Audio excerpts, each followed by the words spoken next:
카자흐스탄에서 사상 초유의 사태가 벌어지고 있습니다. 산유국인 카자흐스탄이 최근 폭등 중인 가스를 전량 해외로 수출해버리고 자국민들에게는 정작 가스를 비싸게 받아버리면서 민중봉기가 일어난 것입니다. 이러한 가운데 국제사회 속에서 한국의 역할이 급부상하고 있습니다. 국토전략TV. 현재 카자흐스탄의 사태는 9월 말의 조선과 흡사합니다. 이러한 혼란을 수습하기 위해서 카자흐스탄 대통령은 긴급히 러시아의 공수부대를 긴급 투입해 줄 것을 요청했습니다. 현재 러시아 공수부대는 카자흐스탄에 입국한 상태로 사실상 러시아의 보호령이 돼버렸다는 우려가 나옵니다. 현재 러시아군은 카자흐스탄에 진입하여 시위대를 향한 무력 진압에 나서면서 국제적 우려를 낳고 있습니다. 현재 우크라이나 사태, 카자흐스탄 사태를 통해 여러 가지 다양한 시나리오들이 나오고 있습니다. 첫 번째는 구소련의 부활입니다. 현재 러시아는 구소련의 부활을 꾀하고 있습니다. 우크라이나를 강제 병합한 데 이어서 카자흐스탄, 벨로루시와 연합하게 될 경우 사실상 구소련, 거대 적성제국의 부활이 이루어지는 상황입니다. 그뿐 아니라 몽골, 키르기스스탄, 투르크메니스탄, 우즈베키스탄, 조지아까지 강제적 병합을 하게 될 경우 러시아는 인구 2억이 넘는 거대한 제국으로 떠오를 것으로 보입니다. 이런 나라들은 대부분 내륙 국가로서 미국, 유럽 나토와 같은 서방의 개입조차 어려운 상황으로 그대로 러시아의 보호령이 돼버릴 수 있는 상황입니다.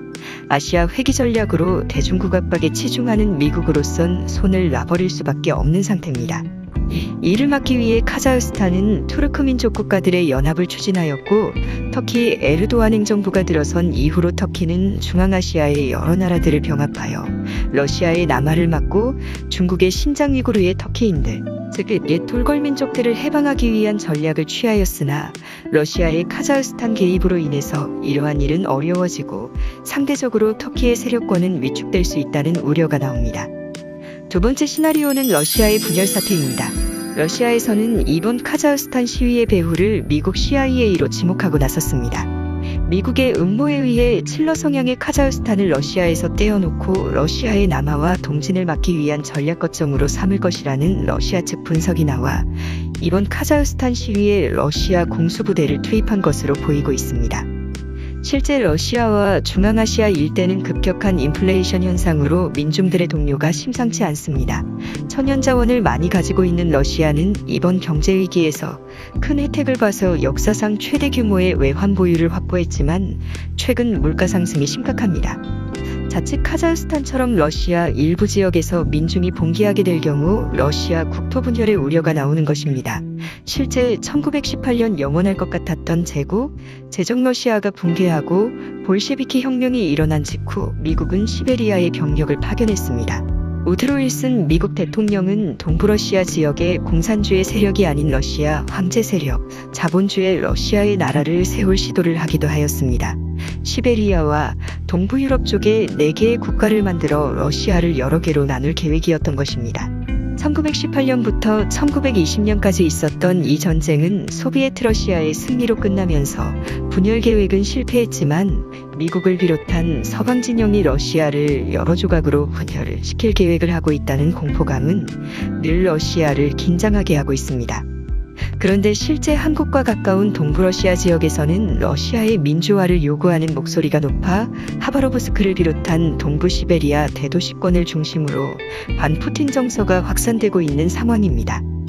이는 수도 모스크바나 상트페테르부르크를 중심으로 한 동부러시아 지역과 확연한 정치성 형적 차이가 있는 것으로 이번 경제위기로 인해서 카자흐스탄과 같은 민중봉기가 일어나게 될 경우 러시아는 그야말로 큰 위기를 겪게 되고 1918년 미국의 계획대로 러시아가 분열될 수 있다는 경고가 나옵니다.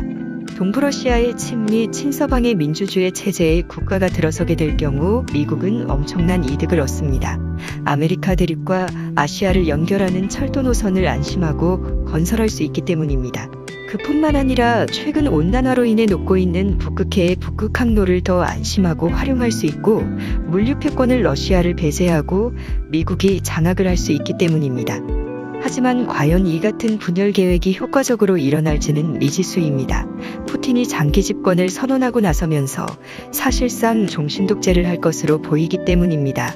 그뿐 아니라 푸틴에 대한 젊은 층들의 지지 역시 높은 상황이어서 이 같은 분열 계획은 다소 현실성이 떨어진다는 지적도 나옵니다.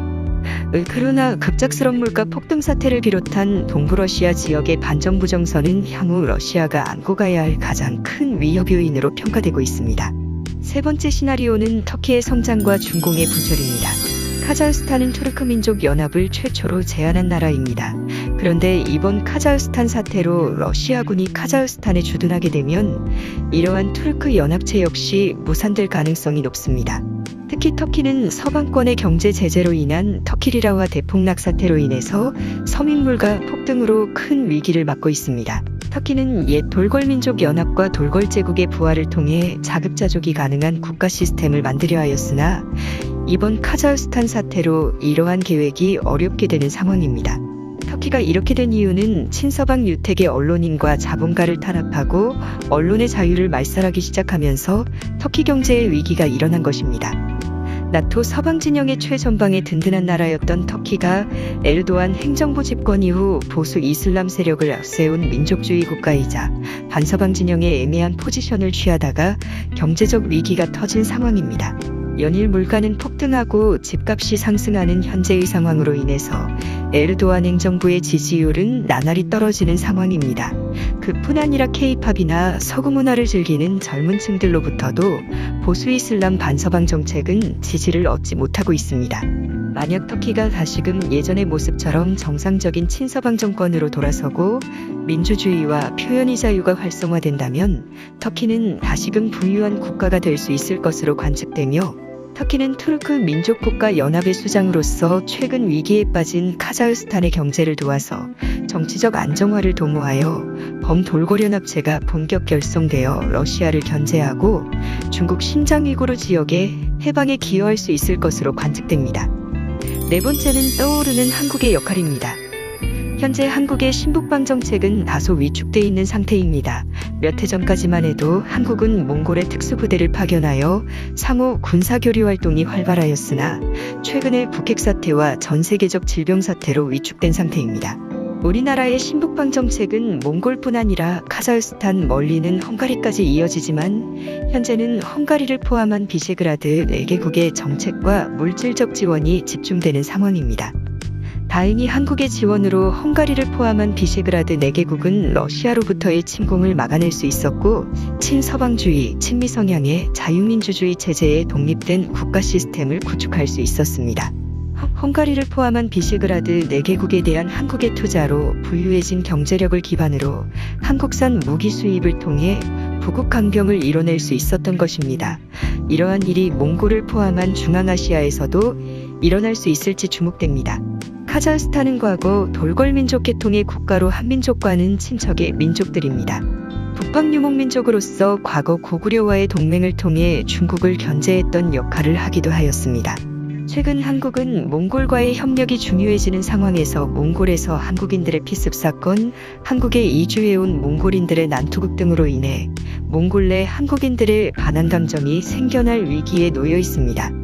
이 모든 사태가 중국이나 일본과 같은 한국의 경쟁 국가들의 공작일 수 있다는 의견이 나오는데요.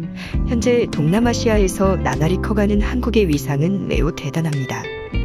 현재 영어를 제외한 한국어를 가장 많이 학습 중인 지역은 바로 동남아시아로 나타나면서 미얀마, 말레이, 인도네시아, 필리핀, 브루나이 등의 국가에서 한국어가 1위를 차지하고 있는 상황입니다. 이러한 한국의 영향력을 억제하기 위해서 일본이나 중국과 같은 경쟁 국가들의 온라인상에서의 공작 활동은 큰 효과를 발휘하고 있습니다. 민간의 혐한 감정을 일으켜 동남아시아에서 한국의 위상을 감축시키려는 것입니다.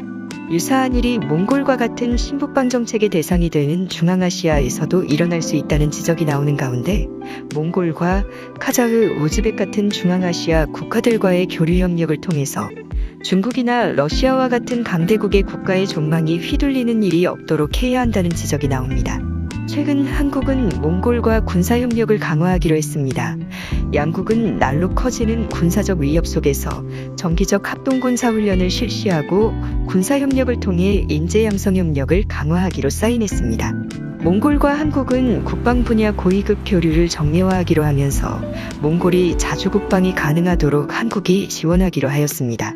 몽골은 현재 중국이나 다른 나라들과는 다르게 탈북자들이 몽골 땅에 입국하게 될 경우 가장 인도적인 지원을 많이 하는 나라입니다. 중국이나 여타 국가들과는 다르게 무조건 북송을 하지 않고 한국 대사관으로 인도를 하여 안전한 탈북을 돕는 몇 천 되는 한국의 우방국가입니다. 안타깝게도 현재 몽골은 영공과 영해가 모두 중국과 러시아에 막혀있는 상태로서 몽골의 전투기나 장갑차 등을 수출하기 어려운 상황입니다. 이 때문에 몽골이 러시아나 중국의 침략이라도 받게 된다면 의지할 수 있는 나라가 전무한 가운데 유일하게 도울 수 있는 나라는 한국 단 한 나라밖에 없는 상황입니다.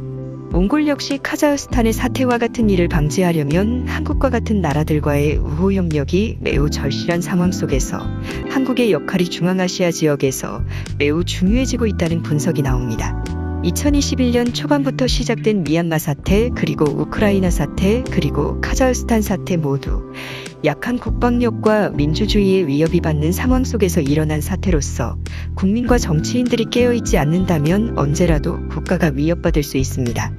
다행히 한국은 최근 헝가리를 비롯한 비세그라드 4개국에 든든한 방파제를 세워주는 나라가 되면서 국제적인 민주주의와 세계 자본주의, 자유주의의 수호자로서 점점 위상을 넓혀가고 있습니다. 과연 2022년에는 어떠한 국제정세가 펼쳐지게 될까요? 국토전략TV 오늘은 이것으로 마칩니다. 시청해주셔서 감사합니다.